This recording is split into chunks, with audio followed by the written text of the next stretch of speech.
আসসালামু আলাইকুম বন্ধুরা, সবাই কেমন আছো? আজকে তোমাদের মাঝে চাপা দিয়ে পটল ভর্তার রেসিপি নিয়ে হাজির হয়েছি।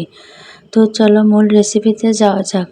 প্রথমে চুলায় একটা কড়াই বসিয়ে দিয়ে তাতে পরিমাণ মতো তেল দিয়ে দেব। তারপর তাতে সামান্য হলুদের গুঁড়া, আগে থেকেই টুকরা করে রাখা পটলগুলা দিয়ে দেব। তাতে সামান্য লবণ দিয়ে দেব।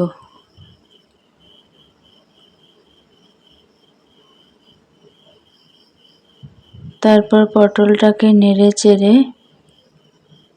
ভেজে নেব।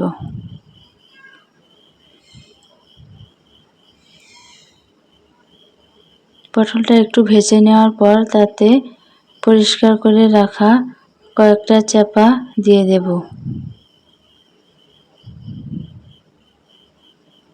তারপর চাপা সহ পটলটাকে আরও কিছুক্ষণ ভেজে নেব। তারপর তাতে পেঁয়াজ এবং রসুন কুচি দিয়ে দেব। এখন সবগুলো উপকরণকে একসাথে আরও কিছুক্ষণ ভালো করে ভেজে নেব।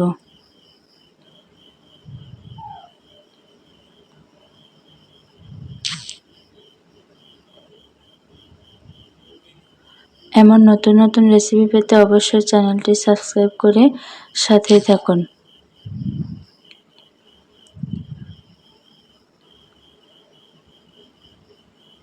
তার সাথে কয়েকটা কাঁচামরিচও দিয়ে দেব। তারপর সবগুলো উপকরণ ভেজে চুলা থেকে নামিয়ে নেব।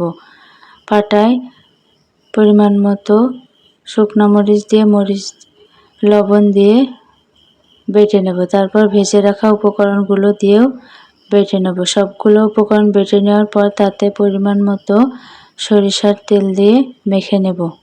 আজকে এই পর্যন্তই। আগামীকাল নতুন আরেকটি রেসিপি দেখার আমন্ত্রণ রইল। সে পর্যন্ত ভালো থাকবেন, সুস্থ থাকবেন। আল্লাহ হাফেজ।